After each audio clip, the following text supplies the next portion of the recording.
What's up, Wargamers? Welcome back to World of Wargaming. Today we are gathered here to play the final mission in Reign in Hell, the Oculus Spear. And I'm not going to lie to you, I'm actually shooting this intro before playing the mission, which is, I normally do it the other way around. I'm a little bit terrified here because there is no, you know, if you fail, try again. If I don't win here, then I'm just done. My cabal is kaput, they're wiped out, they're exterminated from the hellscape of the alternate dimension that they reside in. And if I want to win, I have to start over. And I don't know if I have that in me to do that right now. But I'm really excited. We've got the board set up. It's a really cool board. I'm going to hope for the best. I'm going to pray for the favor of the dice gods. If you would like to garner the favor of the dice gods, go ahead and hit that subscribe button, hit that bell notification, hit that like. That way you're going to know when I come up and post the new things. That being said, let's check out the board and let's get into rolling some dice. You gather your cabal and travel down the stairs into darkness. The staircase twists and loops back on itself and seems to continue forever. Finally, you arrive into a massive chamber lit by the soft glow of lava that flows through channels along the side of the chamber. The walls are adorned in massive statues and reliefs. The panoply of the Directorate of Hell looks down onto your cabal from empty, stony eyes. The wall opposing you as you travel down the stairs has a vast door with demonic runes scribed on it. The dimensional vault that holds the treasures of the Directors of Hell. The door hangs open, which bodes ill. In the center of the floor lies the desiccated form of a large demon. If this was the last remaining member of the Directorate, they are no longer surviving, that is for sure. Their form looks as though every bit of soul energy has been drawn from it. The sound of scraping metal echoes throughout the chamber, and the door to the dimensional vault swings open. A massive form of solidified soul energy comes forth. Its form is a mix of soul, shadow, and ash. Its form seems changing and shifting.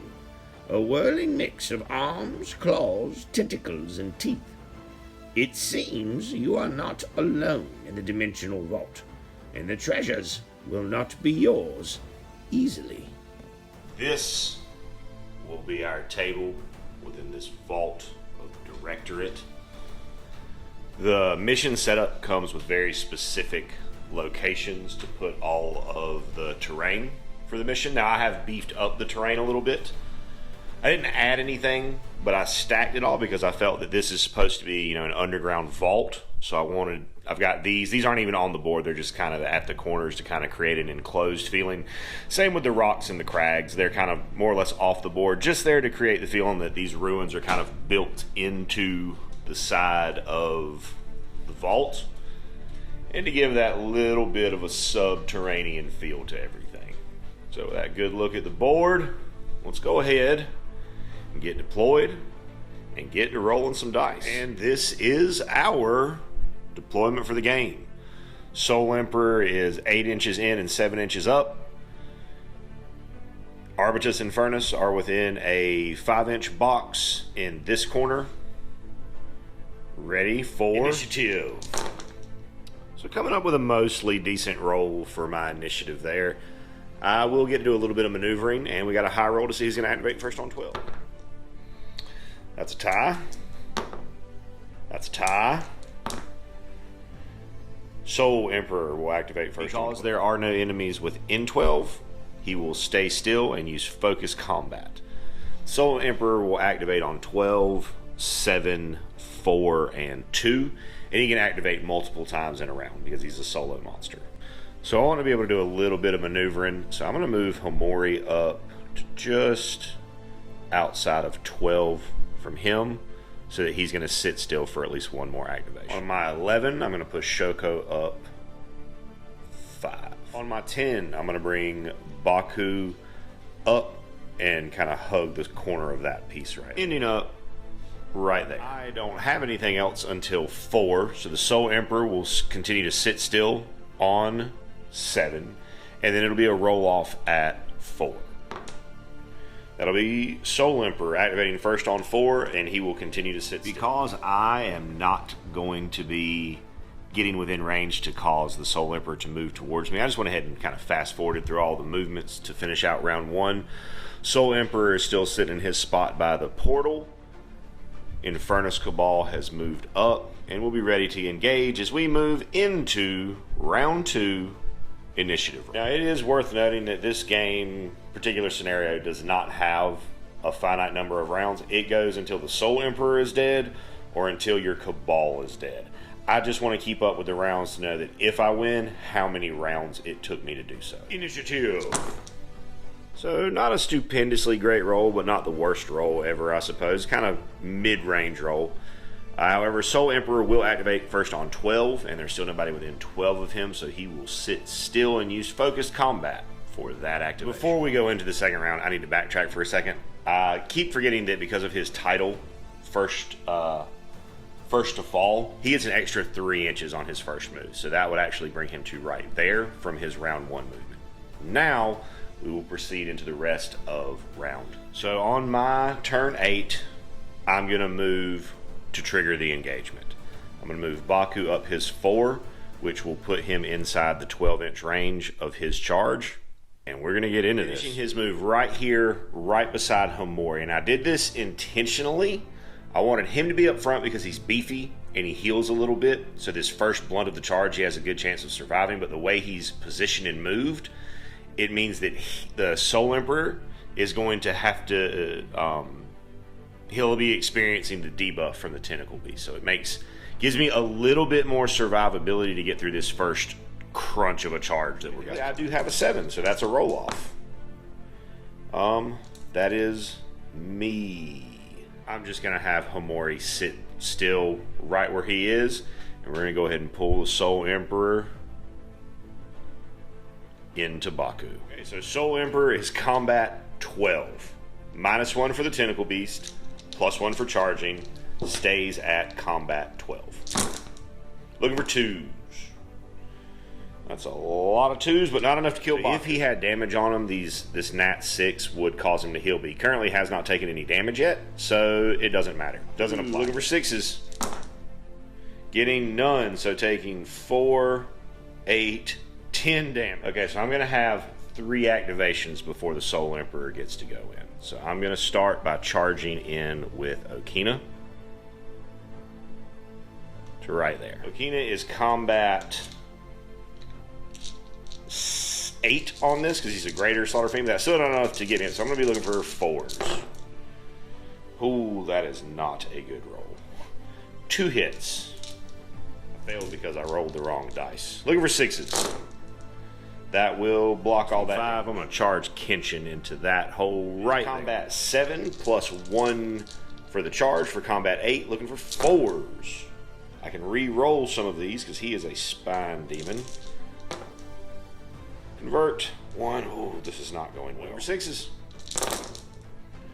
That will block all of my damage. I was able to make a 5-inch charge right there to that side. Combat 9 here, looking for 4s. Oh, okay. So that'll be 3 successes. However, the hammer will proc and deal an automatic 2 damage. Looking for 6s. Oh, wait. I did a couple of the previous rolls in this combat, or in this round, wrong. I forgot about the -1 from Homori. Not going to go back and fix those, but moving forward. So this is 11 combat looking for 6s. And we'll take 1 damage. Here, roll off at 4. Tie. Soul Emperor wins. Use focus combat to target the enemy within an inch of him or a half inch of him that is at the lowest health, which will be Baku. Looking for 2s. That's a few misses. No natural 6s, so he doesn't heal. That's a possible way to survive here.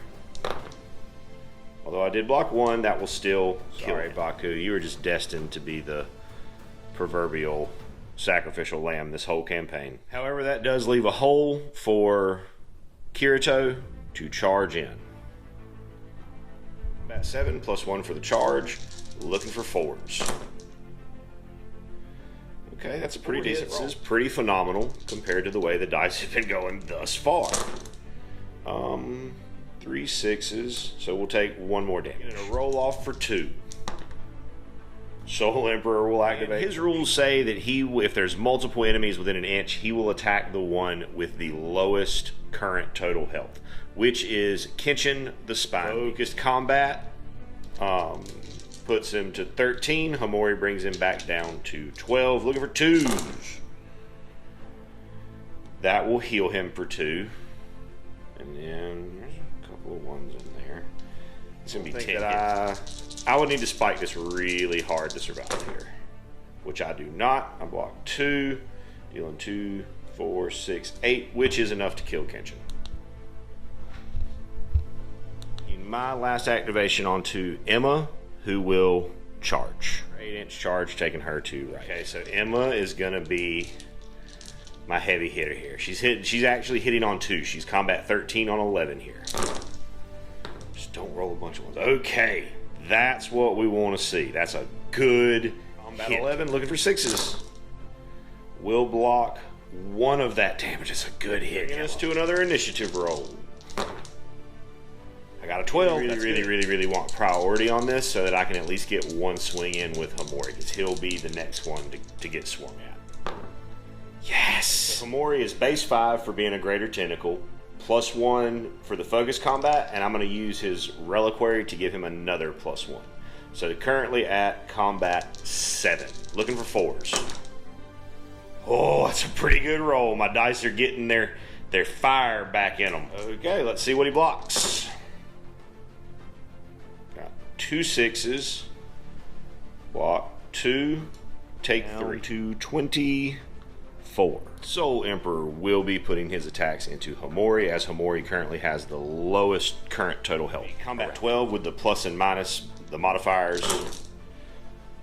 Did not. Missed 1 of them, and will heal 2 points of damage from those. Okay, so if I can save 3 of these, I live. Ooh, that was very close, but not good enough. At life of 9, that will be a dead demon. That's why I wanted to swing with him first. I knew what was going to happen. The Soul Emperor's next swing will be at one of these 2 Slaughter Fiends, because they are next lowest on the health point totem pole. And it'll get randomized, so I don't really know which one he's going to swing at. So I am going to swing with Kirito first. Actually, I take that back. Kirito has the Survivor tile, so he's got 1 extra life, so he's actually at life 11 right now, which means that Okina will be the next target. So that's who I'm going to swing with. Base 7 for being a greater Slaughter Fiend, and 2 for the focus combat. Still looking for 4s. It's a decent. Homori dead, he's back up to his full combat prowess. Blocks 2. Takes 3. Bringing it to a roll off on 7.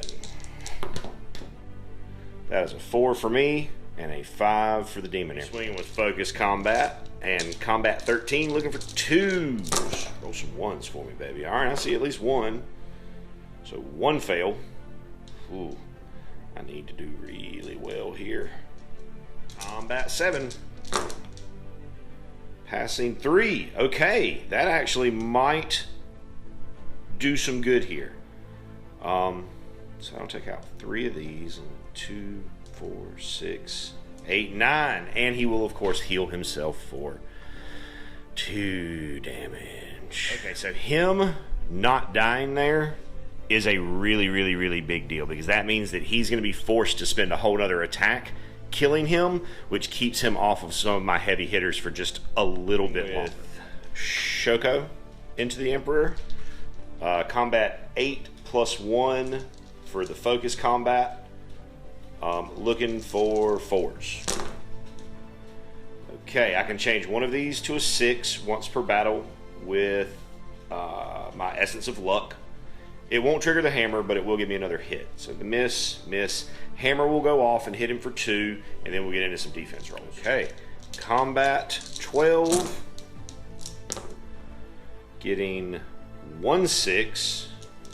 So taking 6 down to 17. There might be some light at the end of this tunnel. 7, I'm going to go ahead and swing with Kirito, because when he kills him on 4, he'll be the next target on 2, and I don't want to be dealing with a tide roll or anything. Combat 9 here, looking for 4s. Looking for 6s. I see several. Getting 3 6s, so taking 1 to roll off on 4. Which Soul Emperor will win, and he's going to be swinging at Combat 13. He's looking for 2s. Alright, so we got a couple of misses. The 6 will heal him for 2, so he's back up to 8. No way that he can survive this at 1 health, but we're here to roll dice. Nope, he did. You served well. You served the Cabal well, Lokina. In my final activation of the round of 4, which will be Emma, who will be a focused combat, who will be hitting on 13 on 12, looking for 2s. Oh, I didn't want to see those 1s. Like, at all. I can switch one of them to a 6, because it's a focused combat. So that's something. So just 2 misses. Combat 12, looking for 6s here. Getting, holy smokes, 4 6s. Still taking 7 damage. Ooh, down to 11. Emperor still gets to go on 2, and that'll be a focused combat into Kirito. I really, really, really want Kirito to survive this. But combat 13 on combat 7, looking for 2s. Okay, so he will heal himself. That's a cock dice. He misses 1, and his combat 7, he needs to pass at least 3 of these. Which he does not, so that will kill Kirito. Initiative roll. Oh, that's not great. This is not looking good, y'all. So he'll swing at Shoko on 12, looking for 2s. Or didn't need to roll down. Okay, so that is a few misses, which is awesome. He will heal himself, which is not so awesome. Okay, but lots of misses. Okay. That's pretty good for me. Okay, looking for 6s here.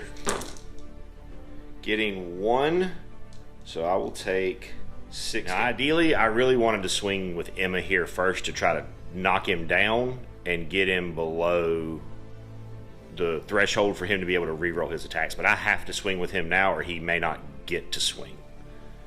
Looking for 4s here. Alright, well, it's a good roll at least. The hammer will go off and deal 2 damage. And a 13. For 6s to block here.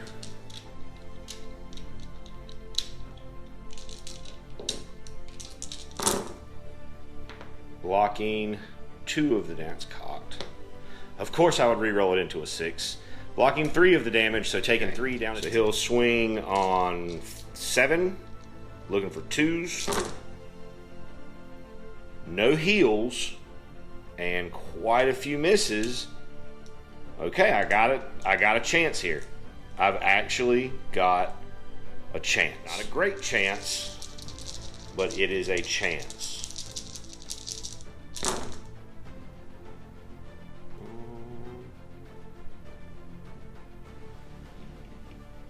Yep. That's nothing. He's dead. Goodbye, Shoko. It's all up to Emma for 4. Please let me win. Yes! So Emma into the Soul Emperor. There's a chance to just end it here. Oh, I hope that's what happens. 13 on 12, looking for 2s. Okay. Got a couple of 1s. So I need him to not make any of his weight. Focus combat. I can change one of those 1s to a 6. In case you were wondering, me being able to change that is from my Essence Steadfast Soul. So he's going to go to block, try to block here. Combat 12. Looking for 6s. Okay. So he's going to block 2 of that. Dealing... That's it. That deals 10 damage. Now he's got an ability here that says when he dies, I roll a dice. However, the Infernus Arbitus are judges, and I'm going to use their once per game judge ability to turn off his special ability, which means the Soul Emperor has been defeated. Yes! As you destroy this abominated amalgam demon, you hear the sounds of thousands, perhaps millions of screaming souls shattering into non-existence. Whatever this creature was, it was not capable of sustaining itself with its corporeal form disrupted. Just as the wailing is about to drive you to madness, it subsides, leaving only the sound of wind passing across sand, and then silence. Having a quiet moment, you see that the Director of Hell is long destroyed. Though more powerful than most can imagine, it seems as though its souls were extracted slowly and methodically over years, perhaps decades, until the creature was nothing more than a withered husk. The Directorate of Hell is truly dead and gone. When you pass through into the dimensional vault, the Oculus Spear lights with abyssal power, and you see the truth of the vault. Items in this room were kept just out of phase with reality, existing 1 second in the future, and out of the reach of all but the most powerful of demons. As time aligns itself in the presence of the spear, you see that much of what remains is ruined and inert. It seems that even time couldn't fully protect these treasures from the power of that monster who leached the soul energy from these items over years of imprisonment. It seems your journey was fruitless, until you catch the glint of one item that seems to have survived the destructive entropy of the Soul Emperor. A small music box that glints with the purest silver, anathema to demons. Picking it up carefully, it plays a small, happy melody, one clearly originally from the human world. As the simple song draws to a close, the Oculus Spear again flares to life and fills your mind with a vision. You see the portal to Earth, long relegated to ruin and waste. You approach it, climbing over pile after pile of the bodies of your enemies. You set the tiny music box at the base of the great portal, and as the song plays, the portal flares to life and reveals the human world beyond. Just as quickly, the vision passes, leaving you with a feeling as though a spike of pure light has been driven into your skull. When it clears, you find your vision focusing on the small music box. Perhaps this has all been worth it after all, for it's possible with this you may just be able to reopen the portal to Earth. So Emma O was the only surviving member of the Cabal. And I think that that's fitting to have her kind of walking through the portal at the end of this into a new world, and she'll have to go and recruit some new demons, some new Cabal. She'll have to import some from hell through the newly reopened portal. That was an intense fight, y'all. I really didn't know what was going to happen there at one point. That one save, that one big save that Okina made, that was super clutch. That I think that's what managed to save the day. Otherwise, he would have just continued to just knock off a Cabal member every single time he attacked. And being the judges, having that my special ability to cancel out his special ability is a big deal. And just having a really good swing with Emma. Emma being a zealot mattered there because of the extra dice for attacking, leaders and stuff. It's just... And then, of course, it came down to a lucky dice roll. So that's going to end it up for Reign in Hell, the Oculus Spear. I thoroughly enjoyed this. It is worth the $4 recommended price. Now, it is pay what you want, so you could pay nothing, but, $4 for that much entertainment that I got out of it, plus hopefully you guys got some entertainment out of watching me fumble through it. That adds out. So hopefully I think it was worth it. And but I'm at the same time a little bit bummed because there's not any more of this, and according to Adam, there's not going to be any more coming, and that's okay. But I would like to take this opportunity to put out a call to my fellow gamers. If you have a homebrew campaign that you've cooked up for Rain in Hell, contact me over through the Instagram page. I would love to see it and potentially play through it on camera. So if you've got that, check out the Instagram page. The link to that is in the description down at the bottom of the video. That does it for today. Thanks you so much for stopping by. Have a great rest of your day, and we'll see y'all next time. That does it for today. Thank you so much for tuning in to World of Wargaming. If you've enjoyed the content that you saw today, consider hitting that like button for me. If you want to see more content like what you saw today, consider hitting that subscribe button and hitting that bell for notifications so that you get alerts whenever I post new content. And if you like what you saw so much that you would like to contribute to the continuation of it, then check out the description below. You'll find a link to the Patreon account for the studio.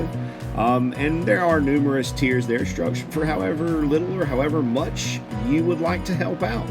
And I want you to know that regardless of any of those things, if you do any of those things or don't do any of those things, I'm incredibly grateful that you stopped by and hung out today. I hope you have a great rest of your day, and I hope that the dice are ever in your favor.